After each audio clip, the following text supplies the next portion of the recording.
Pasa es que la religión, lamentablemente, ha maltratado mucho al individuo. Entonces la gente odia la religión aunque ama a Dios. Sabe que siempre lo pisotean, no lo ven igual.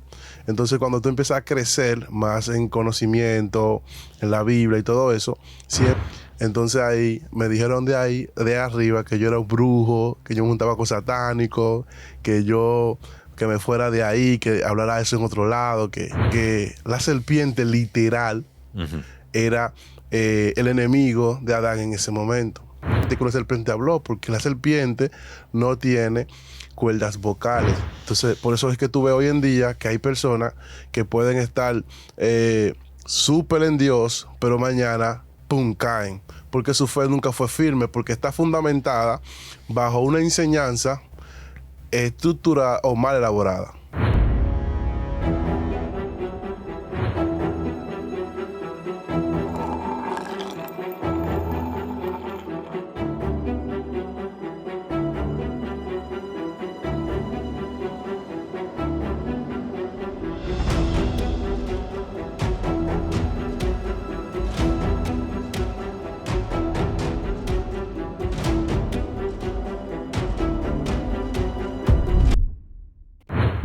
Buenas noches y bienvenidos a otro segmento más de este programa que ustedes lo están disfrutando, lo sé que sí, porque aquí compartimos historias, experiencias, creencias, vivencias, cosas que quizás usted no está de acuerdo, quizás sí, y cosas que podríamos ir mejorando, creando, innovando. ¿Y saben qué? Para innovar, para mejorar y para crear cosas nuevas. En este grupo quizás al que usted pertenezca o le gustaría pertenecer, como la iglesia, hoy hemos traído un invitado especial que nos va a contar un par de cosas con las que podrías estar de acuerdo o quizás no. Al fin de cuentas, usted siempre tomará la final decisión. Hoy nos acompaña Giancarlo. Bienvenido, Giancarlo, ¿cómo estás? Bienvenido, perdón. Gracias, estamos bien, gracias a Dios. Qué bueno que estás bien, qué bueno que estás bien. Giancarlo, ¿tú eres cristiano? Sí y no. ¿Cómo? Sí o no, no. Ponme claro, ¿cómo así sí? Claro, porque aunque vengo desde ahí toda mi niñez, pero no me puedo regir por esa área religiosa. No soy religioso. Tú no eres religioso, pero eres Exacto. cristiano. Se puede decir que viene de la misma raíz, pero no es cristiano en sí, no. ¿Por qué tú decidiste no ser religioso? Ya que me dijiste que vienes de esa misma raíz, que viene ahí, ¿qué pasó en tu vida que te llevó a dejar de ser religioso? Bien, lo que pasa es que la religión, lamentablemente, ha maltratado mucho al individuo. Entonces la gente odia la religión aunque ama a Dios. Y yo decidí no ser religioso, aunque me quede con la esencia que es Dios. Tú te quedas con la esencia que es Dios y ¿te ha pasado alguna experiencia de maltrato en tu vida cristiana? Sí, claro que sí, mucha. Por ejemplo, cuando uno intenta progresar, avanzar más, no ser el mismo chico de siempre, el hermano del banco, sabe que siempre lo pisotean, no lo ven igual. Entonces cuando tú empiezas a crecer más en conocimiento, en la Biblia y todo eso, siempre sufre lo que es el maltrato, porque la mente que no se educa, la mente que no evoluciona, siempre chocará con aquellos que sí avanzan. Entonces, por ejemplo, un ejemplo sencillo. En una ocasión, yo había un estudio bíblico en mi iglesia y ahí estaban hablando acerca de lo que era el enemigo de nosotros, o sea, el enemigo del cristiano. Y en ese punto estaban hablando acerca, por ejemplo, de lo que es Adán, la serpiente y todo eso. Cuando yo empiezo a dar mi argumento, entonces ahí me dijeron de arriba, que yo era un brujo, que yo me juntaba con satánicos, que me fuera de ahí, que hablara eso en otro lado, que yo era como hermano de Satanás, prácticamente. Porque yo quise defender el texto de lo que decía el maestro. Que el maestro decía, por ejemplo, de que la serpiente habló, de que como que la serpiente literal Ujú. era el enemigo de Adán en ese momento.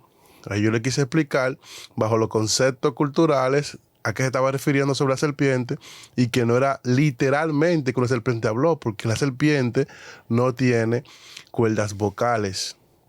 Y cuando Dios habló o reprendió a la serpiente, nunca dijo dejará de hablar. Tampoco la serpiente tiene huesos, no es un animal vertebral, por lo cual no puede caminar, que esa es la idea que se tiene, de que la serpiente supuestamente caminaba antes, pero nunca fue creada para caminar. Entonces, ahí le busqué el texto final en Apocalipsis donde habla de el diablo, Satanás, la serpiente antigua, es decir, que no era una serpiente literal el cual estaban hablando en ese momento. Entonces, la iglesia hoy en día ha hecho interpretaciones erróneas acerca de esos conceptos bíblicos. Exacto. La iglesia ha fundamentado su fe en conceptos extraños, en conceptos que no son los correctos. Y por eso, cuando tú vas a tu fe, a algo que no tiene fundamento, tu fe no es firme. Entonces, por eso es que tú ves hoy en día que hay personas que pueden estar súper en Dios, pero mañana, ¡pum!, caen. Porque su fe nunca fue firme, porque está fundamentada bajo una enseñanza estructurada o mal elaborada. Interesante, interesante. Realmente hemos escuchado muchas cosas acerca de la fe. Y esa es una de ellas, que las personas están basándola erróneamente. Pero esa es tu postura. Exacto. ¿Qué tú entiendes que se debería hacer para mejorar ese tipo de cosas? Fácil. Hoy en día se tiene que dejar de dar mucho culto y empezar a dar más enseñanza. Porque las enseñanzas son las que van a fundamentar al creyente. Las enseñanzas son las que van a fortalecer la fe de aquel que dice seguir a Dios.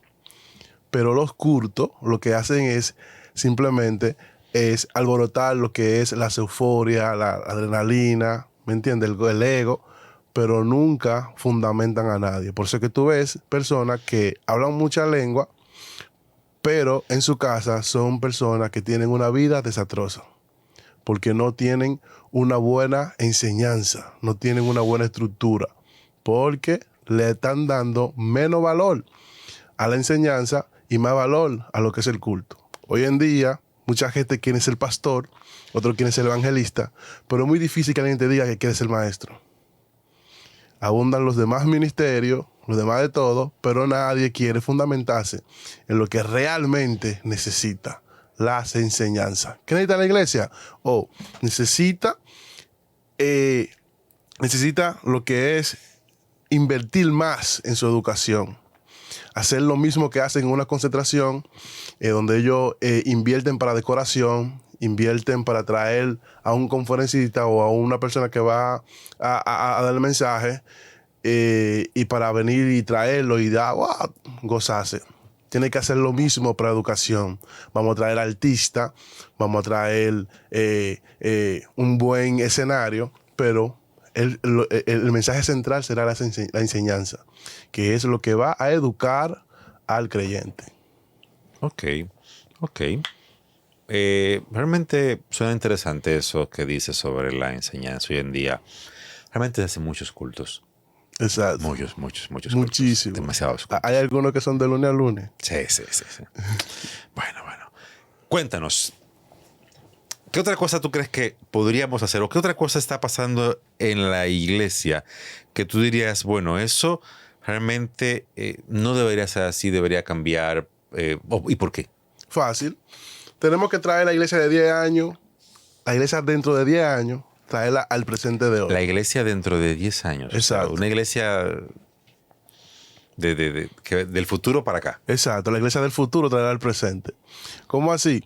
La iglesia ataca mucho lo que es a los miembros porque quieren miembros entregados en la obra, quieren miembros entregados en el ministerio, pero no ayudan a subsanar el bauche o el problema que tiene el creyente. Por ejemplo, queremos líderes entregados en la obra, que sean fieles, que estén temprano ahí, que se dediquen a la obra, pero ese miembro se le olvida que tiene una vida personal, tiene una vida que no necesariamente depende de la iglesia. Tiene familia, tiene un hogar, tiene una vida propia, tiene ese estudio, por lo tanto necesita producir.